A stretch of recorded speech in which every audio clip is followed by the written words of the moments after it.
Hello everyone, welcome to my channel study with Aanchal. Hope आप सभी लोग बहुत अच्छे होंगे। तो आज है 23 मार्च 2022। देखते हैं आज कौन कौन सी न्यूज़ है जो हमारे एग्जाम के पर्सपेक्टिव से बहुत इंपॉर्टेंट है। लेकिन सेशन में आगे बढ़ने से पहले अगर आप इस चैनल पे न्यू हैं तो प्लीज़ सब्सक्राइब दिस चैनल कि आप जो भी मैं वीडियो अपलोड करूँ उसकी आपको नोटिफिकेशन मिल जाए। ठीक है, तो स्टार्ट करते हैं आज का सेशन। तो हमारा फर्स्ट न्यूज़ है आज का, वो है कि चाइना का एक ईस्टर्न एयरलाइन का प्लेन था जो कि क्रैश हो गया है। तो क्रैश हो गया है ये तो हमें याद नहीं रखना है, पर इस न्यूज़ से हमें इम्पोर्टेंट क्या रखना है, इम्पोर्टेंट क्या है जो हमें याद रखना है वो है लोकेशंस। ठीक है, तो यहाँ पे एक लोकेशन आपको दिख रही होगी कनमिंग लोकेशन, दूसरी गुआंगझोउ का लोकेशन। ठीक है, तो ये जो प्लेन थी ये यहीं से इसको कनमिंग से गुआंगझो जाना था, लेकिन ये बीच में ही क्रैश कर गई। जो क्रैश की वो गुआंगजी में क्रैश की। ठीक है, ये जी है ना, जी से याद रखिएगा। जी जहाँ भी आता है ना, लगभग ऑलमोस्ट वो चाइना का ही होता है सिटी ना। तो अगर कभी गुआंगजी पूछ ले कि ये कहाँ का लोकेशन है, तो ये कहाँ का लोकेशन हो जाएगा, चाइना का लोकेशन हो जाएगा। ठीक है, और ये फ़्लाइट किस कंपनी की थी, तो ये फ़्लाइट जो थी वो बोइंग की कंपनी की थी। ये हमारे इंडिया में भी बोइंग की फ़्लाइट्स हैं जो चलती हैं। ठीक है, तो इसको याद रखिएगा आप लोग। और कनमिंग से याद रखिए, कनमिंग डिक्लेरेशन है जो बायोडाइवर्सिटी के लिए हुई है। ठीक है, कनमिंग डिक्लेरेशन जो है वो बायोडाइवर्सिटी के लिए हुई है। उसके बाद इससे आपको एक और चीज़ याद रखना है, ऑपरेशन गंगा। लेकिन ऑपरेशन गंगा जो है आपका वो है यूक्रेन से रिलेटेड। ठीक है, तो अभी जो यूक्रेन और रसिया का वॉर हुआ है, तो वहाँ से जितने भी इंडियंस थे उनको इवैक्यूएट करना था, तो वो किसके थ्रू इवैक्यूएट हुए हैं, ऑपरेशन गंगा के थ्रू। इसमें कौन सी फ्लाइट यूज की गई थी, C-17। ठीक है, ये फ्लाइट यूज की गई थी, तो इसको याद रखिएगा।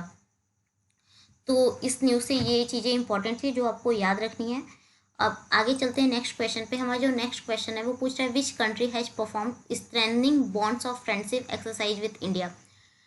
तो इस क्वेश्चन में आपसे क्या पूछ रहा है कि ऐसी कौन सी कंट्री है जो एक एक्सरसाइज कर रही है इंडिया से अपनी फ्रेंडशिप की बॉन्ड को इंक्रीज करने के लिए, मतलब अपनी दोस्ती को बढ़ाने के लिए कौन सी कंट्री है जो एक्सरसाइज कर रही है।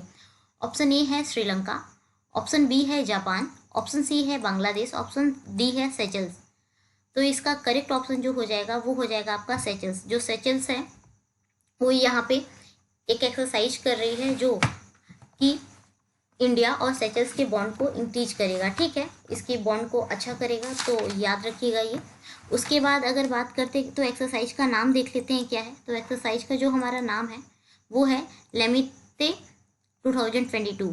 तो ये हमारे एक्सरसाइज का नाम है और ये 9th एडिशन है इस एक्सरसाइज का, और ये एक मिलिट्री एक्सरसाइज है। ठीक है, और इसका जो 8th एडिशन हुआ था वो 2018 में हुआ था। कब हुआ था, 8th एडिशन 2018 में हुआ था इसका 8th एडिशन। ठीक है, याद रखिएगा। और जो इसका स्टार्टअप था जो फर्स्ट टाइम हुआ था ये 2000 में हुआ था।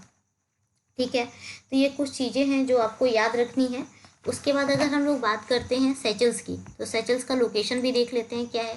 तो सेचल्स जो है हमारे इंडियन ओशियन में है। कहाँ पे है सेचल्स, इंडियन ओशियन में है, याद रखिएगा। उसके बाद अगर इसकी कैपिटल की बात की जाए तो विक्टोरिया हो जाएगा। और यहाँ पे एक अजप्सन आइलैंड है जहाँ पे इंडियन गवर्नमेंट जो है वो एक पोर्ट या बंदरगाह डेवलप कर रही है। ठीक है, तो ये याद रखिएगा यहाँ पे। उसके बाद अगर हम लोग बात करते हैं तो ये अफ्रीका का पार्ट हो जाएगा जो सेचल्स है। और सेचल्स की जो सबसे लार्जेस्ट आइलैंड है वो हो जाएगी माही आइलैंड। माही एक जो हमारा वो है ना पोर्तुगीज, उसका भी पार्ट है, लेकिन पुडुचेरी जो है उसका भी पार्ट है, लेकिन यहाँ पे माही जो है वो सेचल्स की लार्जेस्ट आइलैंड है, उसकी बात हो रही है। ये जो एक्सरसाइज हो रहा है ये वहीं पे हो रहा है, तो ये याद रखिएगा। उसके बाद हम लोग देखते हैं यहाँ कुछ और कंट्रीज है, उससे हमें क्या याद रखना है। अगर श्रीलंका की बात करें, यहाँ फर्स्ट ऑप्शन आपको श्रीलंका दिख रहा है, तो श्रीलंका के साथ कौन सा एक्सरसाइज होता है, स्लाइनेक्स एक्सरसाइज होता है। कौन सा एक्सरसाइज होता है, स्लाइनेक्स एक्सरसाइज होता है, याद रखिएगा। जापान के साथ 3 एक्सरसाइजेस आपको याद रखने हैं। पहला जो एक्सरसाइज है वो है धर्म गार्जियन एक्सरसाइज। ठीक है, दूसरा है मालाबार एक्सरसाइज। अगर मालाबार एक्सरसाइज की बात की जाए तो ये सिर्फ जापान के साथ नहीं होता, ये टोटल 4 कंट्री के साथ होते हैं, 3 कंट्री के साथ होते हैं। ठीक है, तो जो क्वाड ग्रुप है 4 कंट्रीज की, वो इसके मालाबार एक्सरसाइज जो है वो उसके बीच में होते हैं। उसके बाद हो गया पासेक्स एक्सरसाइज। एक और कौन सा है, पासेक्स एक्सरसाइज। ये भी याद रखिएगा कि पासेक्स एक्सरसाइज जो है वो जापान और इंडिया के बीच में होता है। अगर बांग्लादेश के साथ बात करें तो बांग्लादेश के साथ कौन सा एक्सरसाइज होगा, समप्रीति एक्सरसाइज। ठीक है, तो ये नाम भी आप याद रखिएगा, संप्रीति। मेरी राइटिंग थोड़ी गंदी है, थोड़ा मैनेज आप लोग कर लीजिएगा। उसके बाद अगर हम लोग नेक्स्ट क्वेश्चन की तरफ आगे बढ़ते हैं, तो हमारा जो नेक्स्ट है वो है एक और एक्सरसाइज है जो अभी चल रही है। 14 मार्च ये एक्सरसाइज स्टार्ट हुई है। ये एक्सरसाइज किसकी है? नाटो की एक्सरसाइज है। ठीक है। तो एक्सरसाइज का जो नाम है वो कोल्ड रिस्पॉन्स 2022 इसका नाम है। ये कहाँ पे हो रहा है? ये नॉर्वे में हो रहा है। इसका जो मेन मोटिव है ना वो है कि कोल्ड एरिया में हम अपनी एफिशिएंसी को, जैसे जो नाटो कंट्रीज हैं वो अपनी एफिशिएंसी को बढ़ाना चाहते हैं कि अगर यहाँ पे वॉर होगा तो इस पर रिस्पॉन्स कैसे करेंगे हम, अगर इस एरिया में होगा तो। ठीक है। और इसमें टोटल कितनी कंट्रीज इसमें पार्टिसिपेट की हैं? टोटल 27 कंट्रीज जो हैं इसमें पार्टिसिपेट की हैं। ठीक है। उसके बाद अगर हम बात करते हैं नाटो की, तो नाटो में कितने टोटल मेंबर हैं? नाटो में टोटल 30 मेंबर हैं। इसका जो हेडक्वार्टर हो जाएगा वो हो जाएगा ब्रुसेल्स में। उसके बाद जो इसमें लास्ट कंट्री जो नाटो का पार्ट बना है वो हो जाएगी नॉर्थ मैसेडोनिया। ठीक है। तो ये नाम भी याद रखिएगा, नॉर्थ मैसेडोनिया। उसके बाद नाटो का जो सेटअप डेट हो जाएगा वो हो जाएगा आपका 4 अप्रैल। तो इसका हैप्पी बर्थडे भी आने वाला है। ठीक है। मन हो तो केक भी आप लोग काट सकते हो। ओके। तो चलिए आगे बढ़ते हैं। आगे हम चलते हैं नेक्स्ट क्वेश्चन पे। तो क्या है? Which day is celebrated a world water day? तो इस क्वेश्चन में क्या पूछा है कि वर्ल्ड वाटर डे हम कब सेलिब्रेट करते हैं? ऑप्शन ए है 18 मार्च, ऑप्शन बी है 20 मार्च, ऑप्शन सी है 21 मार्च, ऑप्शन डी है 22 मार्च। तो इसका जो करेक्ट ऑप्शन हो जाएगा वो हो जाएगा 22 मार्च। तो 22 मार्च को हम वर्ल्ड वाटर डे सेलिब्रेट करते हैं। उसके बाद देखिए 22 मार्च को वर्ल्ड वाटर डे सेलिब्रेट करते हैं। इसी से याद रखिएगा 22 अप्रैल को क्या होता है? 22 अप्रैल को अर्थ डे हो जाएगा। कौन सा डे हो जाएगा? अर्थ डे। ठीक है। उसके बाद अगर 20, यहाँ पे अर्थ लिख देती हूँ मैं। ठीक है। अर्थ डे हो जाएगा। उसके बाद अगर 22 मई की बात कर लें यहीं पे। ठीक है। देखिए मार्च में हो गया, पहले सबसे पहले वाटर आया, फिर अर्थ आएगा, उसके बाद अर्थ और वाटर मिल जाएगा तो क्या बन जाएगा? एक बायोडाइवर्सिटी क्रिएट हो जाएगा। तो 22 मई को कौन सा डे हो जाएगा? Biodiversity day. ठीक है। तो ये याद रखिएगा। उसके बाद हम बात करते हैं इसकी थीम की। तो वर्ल्ड वाटर डे की जो थीम है वो है ground water making the invisible visible. ये इसकी थीम हो जाएगी। याद रखिएगा, थीम बहुत इंपॉर्टेंट है। अगर वर्ल्ड वाटर डे की बात की जाए तो इसका स्टार्टअप कहाँ से हुआ था? तो अर्थ समिट जो है वो 1992 में रियो डी जेनेरियो में हुआ था। रियो डी जेनेरियो जो है वो ब्राज़ील में है। और यहाँ पे डिसाइड किया गया था कि हम लोग अर्थ वर्ल्ड वाटर डे को सेलिब्रेट करेंगे। तो फर्स्ट टाइम जो सेलिब्रेट हुआ था वो 1993 में हुआ था। और जो वाटर है ना, कंजर्व वाटर, ये एसडीजी गोल भी है। गोल नंबर 6 जो है वो वाटर से रिलेटेड है। एसडीजी जो टारगेट है उसको कब पूरा करना है? हमको 2030 तक इसको हमको पूरा करना है। इससे एक और चीज़ याद रखिएगा कि हमारे यहाँ जल शक्ति मिनिस्ट्री जो है वो 2019 में बनाई गई थी। इसके अंदर एक मिशन भी लॉन्च किया गया था, जल जीवन मिशन। इसका जो टारगेट था कि जितने भी रूरल हाउस होल्ड है वहाँ पे पोर्टेबल वाटर को प्रोवाइड किया जा सकता है। इसका जो टारगेट है हर घर नल का वो 2024 है। तो ये कुछ चीज़ें थी जो आपको याद रखनी है। ठीक है। उसके बाद हम लोग चलते हैं अपने रिवीजन सेशन पे। ठीक है। तो वर्ल्ड स्पैरो डे जो है वो हमने मार्च 20 को सेलिब्रेट किया था। उसके बाद नेक्स्ट वर्ल्ड हैप्पीनेस डे, तो ये 20 मार्च को सेलिब्रेट किया था, इसको भी हमने। इसकी जो थीम थी वो है बिल्ड बैक हैप्पियर, ये इसकी थीम हो जाएगी। उसके बाद नेक्स्ट डे जो हो जाएगा वो हो जाएगा इंटरनेशनल डे ऑफ फॉरेस्ट। ये कब सेलिब्रेट करते हैं हम? 21 मार्च को सेलिब्रेट करते हैं। इसका जो थीम है वो है forest and sustainable production and consumption, ये इसकी थीम हो जाएगी। और इसको फर्स्ट टाइम 2012 में सेलिब्रेट गया था। और ये किसके द्वारा सेलिब्रेट किया जाता है? फूड एंड एग्रीकल्चर ऑर्गेनाइजेशन, जिसका हेडक्वार्टर कहाँ है? रोम, इटली में हो जाएगा। ठीक है, इसका हेडक्वार्टर। तो ये हेडक्वार्टर्स जो होते हैं वो बहुत इंपॉर्टेंट होते हैं, इसको भी याद रखिएगा। हर साल मतलब हर पेपर में 1-2 हेडक्वार्टर पूछ ही लेता है। उसके बाद चलते हैं आगे। तो आगे है बिहार डे के बारे में। तो बिहार का हैप्पी बर्थडे आ चुका है, 22 मार्च को था। ठीक है, कल ही था।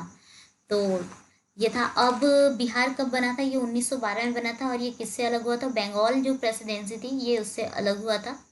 और बिहार से 1936 में उड़ीसा अलग हुआ था। ठीक है, तो ये याद रखिएगा। और बिहार जो है नालंदा यूनिवर्सिटी के लिए भी फेमस है, आपको पता ही होगा। नहीं पता है तो पता कर लीजिए अभी।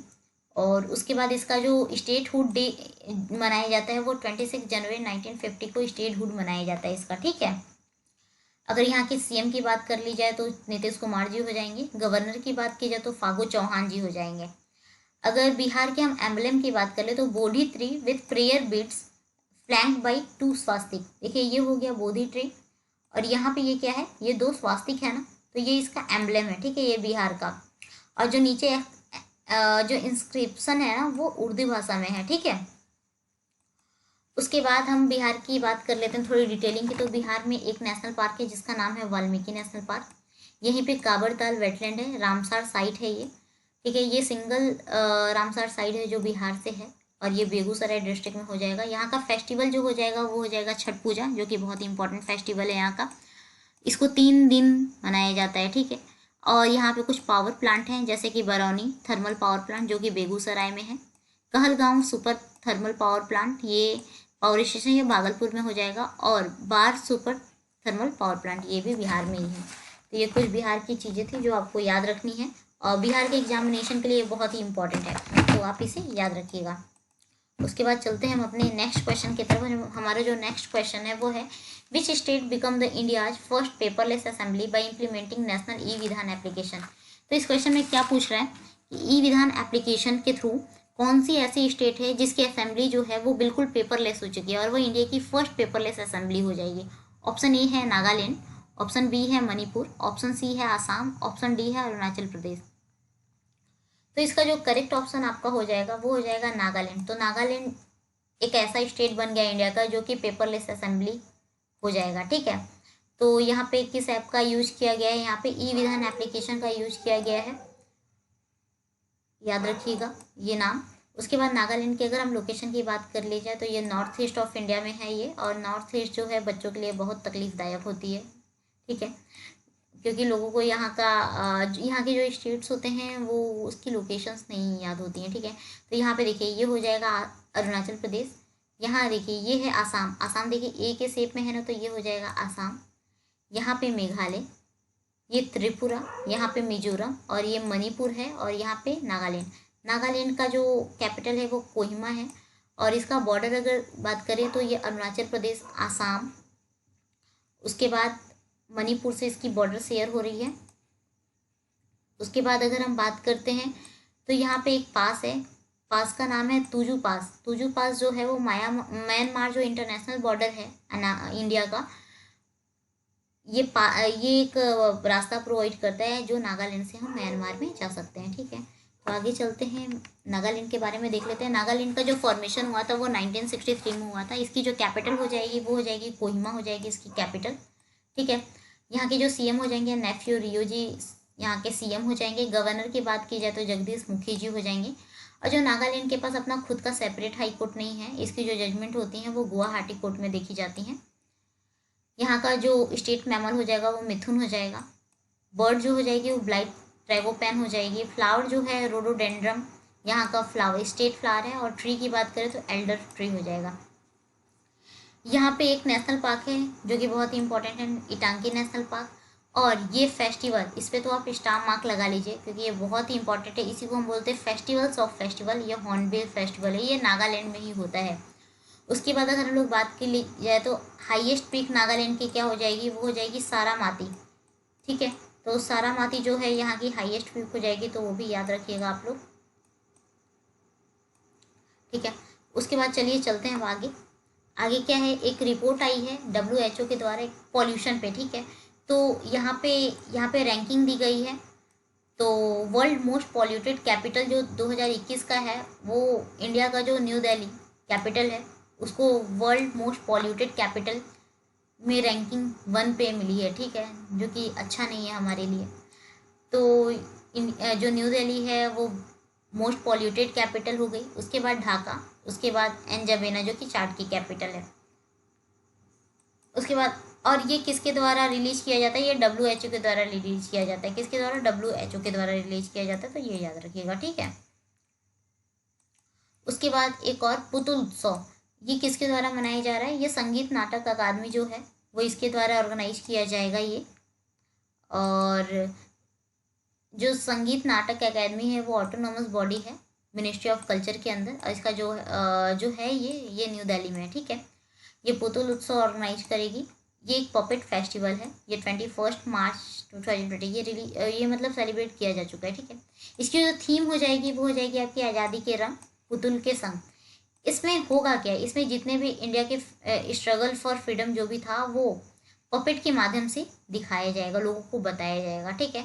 और ये 5 सिटी में सेलिब्रेट होगा, वाराणसी, हैदराबाद, अंगुल, न्यू दिल्ली, अगरतला। और ये यूपी वाले, ये वाराणसी याद रखना कि इसको वाराणसी में भी सेलिब्रेट किया जा रहा है, ठीक है। यूपी के पेपर में छपेगा ये। उसके बाद चलते हैं नेक्स्ट क्वेश्चन पे। हमारा जो नेक्स्ट क्वेश्चन है वो पूछ रहा है Vedanthangal bird sanctuary is located in which state. तो वेदांत थंगल बर्ड सेंचुरी जो है वो किस स्टेट में सिचुएटेड है। ऑप्शन ए है न्यू दिल्ली, ऑप्शन बी है हैदराबाद, ऑप्शन सी है बेंगलुरु, ऑप्शन डी है तमिलनाडु। बताइए इसका सही ऑप्शन क्या होगा। इसका जो सही ऑप्शन हो जाएगा वो हो जाएगा आपका Tamil Nadu.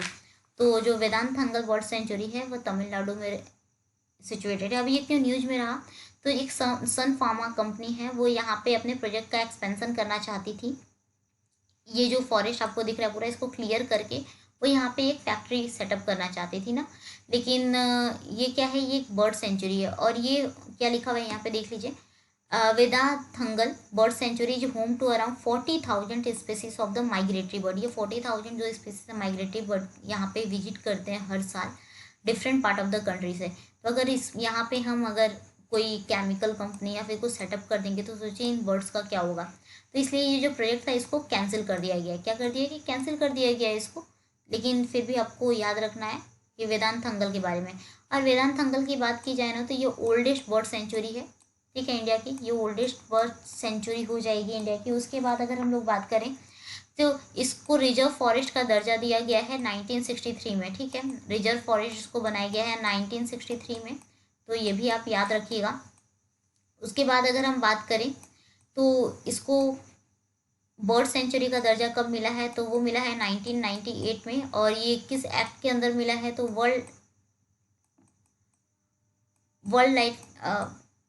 Wild life protection act जो होता है WLF, ठीक है। वाइल्ड लाइफ प्रोटेक्शन जो होता है 1972 जो एक्ट है वो इसके अंदर इसको बर्ड सेंचुरी का दर्जा दिया गया है 1998 में। तो ये कुछ चीज़ें हैं जो आपको याद रखनी है। उसके बाद अगर हम लोग बात करें बर्ड मैन ऑफ इंडिया, ये किसको बोला जाता है, ये सलीम अली जी को बर्ड मैन ऑफ इंडिया बोला जाता है, ठीक है। उसके बाद अगर वाटर मैन ऑफ इंडिया की बात की जाए तो राजेंद्र जी को वाटर मैन ऑफ इंडिया भी बोला जाता है। ये कुछ नाम है जो याद रखिएगा। उसके बाद ये देखिए, ये आपको दिख रही होगी तमिलनाडु की लोकेशन, ठीक है। ये है तमिलनाडु की लोकेशन। और इसकी अगर बॉर्डर की बात की जाए तो केरला से शेयर होता है कर्नाटका से। जो नेबर स्टेट है इसकी वो आंध्र प्रदेश से, ठीक है। उसके बाद अगर हम लोग तमिलनाडु की बात कर ली जाए तो तमिलनाडु का जो कैपिटल हो जाएगा वो क्या हो जाएगा, चेन्नई इसका कैपिटल हो जाएगा। उसके बाद अगर हम लोग इसकी डिटेलिंग थोड़ा सा कर लेते तो यहाँ पे एक पाक स्टेट आपको दिख रहा है ना, ये क्या करता है, ये जो बे ऑफ बंगाल को इंडियन ओशियन से कनेक्ट करता है और श्रीलंका को तमिलनाडु से अलग करता है। और उसके बाद यहाँ पे बात करी जाए तो यहाँ पे एक डुगोंग कंजर्वेशन बनाया जा रहा है जो कि बहुत ही इंपॉर्टेंट है और इसको याद रखें। डुगोंग कंजर्वेशन, डुगोंग जो है एक फिश है और इसको हम सी काऊ भी बोलते हैं और ये हर्बीवोरस सीप है, ठीक है। तो याद रखिएगा, इसको हम लोग सी काऊ बोलते हैं, ये हर्बीवोरस है। उसके बाद और भी यहाँ चीज़ें याद रखने वाली है, जैसे पम्बानन आइलैंड है यहाँ पे जिसपे रामेश्वरम जो है वो लोकेट करता है, ठीक है। रामेश्वरम की जो लोकेशन है वो पम्बानन आइलैंड पे, ठीक है। पम्बानन आइलैंड जो है उस पर रामेश्वरम की लोकेशन है, तो ये भी याद रखिएगा, ये भी याद रखने वाली चीज़ है, ठीक है। उसके बाद अगर हम लोग सत्यमंगलम टाइगर रिजर्व, जो सत्यमंगलम टाइगर रिजर्व है अगर उसकी बात कर ली जाए तो इसको 10/2 अवार्ड से अभी रिकॉग्नाइज किया गया है क्योंकि यहाँ पे टाइगर की जो पॉपुलेशन है वो डबल हो गई है। इससे पहले पीलीभीत को ये अवार्ड मिल चुका है। उसके बाद यहाँ पे गोइंडी नेशनल पार्क है। कौन सा नेशनल पार्क है, गोइंडी नेशनल पार्क है। और यहाँ पे एक पार्क और भी है, गल्फ ऑफ मन्नार। कौन सा पार्क है, गल्फ ऑफ मन्नार, ठीक है। ये कुछ चीज़ें हैं जो आपको याद रखनी है। उसके बाद अगर यहाँ तमिलनाडु का अगर फेस्टिवल, कौन सा फेस्टिवल यहाँ मनाया जाता है, तो यहाँ पे पोंगल मनाया जाता है। क्या, पोंगल, ठीक है। ये कुछ चीज़ें थी, वो याद रखिएगा आप लोग। आइए चलते हैं अपने नेक्स्ट क्वेश्चन की तरफ। हमारा जो नेक्स्ट क्वेश्चन है वो पूछ रहा है who felicitated with sport icon award by Maldives government. तो मालदीव की गवर्नमेंट के द्वारा किसको स्पोर्ट्स आइकन अवार्ड मिला है? ऑप्शन ए है Virat Kohli, sorry option A है सुरेश रैना, ऑप्शन बी है विराट कोहली, ठीक है, option C Neeraj Chopra, option D none of the. तो यहाँ पे जो आपका करेक्ट ऑप्शन वो हो जाएगा आपका सुरेश रैना। अगर सुरेश रैना जी की बात की जाए, ठीक है, तो यहाँ पे इनके बारे में कुछ देख लेते हैं। तो ये इंडिया के ऐसे फर्स्ट प्लेयर हैं जिन्होंने 6000 रन्स बनाए हैं, ठीक है। उसके बाद इन्होंने टोटल 8000 रन कंप्लीट किए हुए हैं, ठीक है, T20 में, ठीक है। T20 में इन्होंने कितने कंप्लीट किया? 8000 रन इन्होंने कंप्लीट किया है। उसके बाद अगर हम लोग बात करें तो इन्होंने IPL में टोटल 5000 रन बनाए IPL में, ठीक है, तो ये भी याद रखिएगा। उसके बाद अगर हम लोग बात करें तो इनके ऊपर एक बुक भी है बिलीव, ठीक है।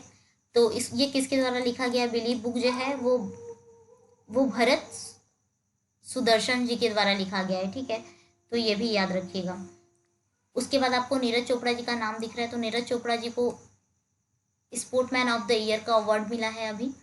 और इनके साथ मीराबाई चन्नू को sports person of the year का अवार्ड तो मिला है, पर वो वुमेन कैटेगरी में मिला है, ठीक है। और विराट कोहली जी की बात कर ली जाए तो ये फॉर्मर इंडिया के भी कैप्टन रह चुके हैं, और उसके बाद ये फॉर्मर IPL में RCB जो टीम थी उसके भी ये कैप्टन थे। तो ये कुछ चीज़ें थी जो आपको याद रखनी है। और आप देख लीजिए, ये हैं सुरेश रैना जी, ठीक है। तो आज का जो सेशन है हमारा वो यहीं कंप्लीट होता है। अगर आपको ये सेशन अच्छा लगा हो तो प्लीज़ आप कमेंट करके मुझे ज़रूर बताएं, और लाइक कमेंट और शेयर करना ना भूलें। अपने दोस्तों के साथ भी इस सेशन को ज़रूर शेयर करें जिससे उन्हें भी पता चल सके। और thank you for watching this session. Have a nice day.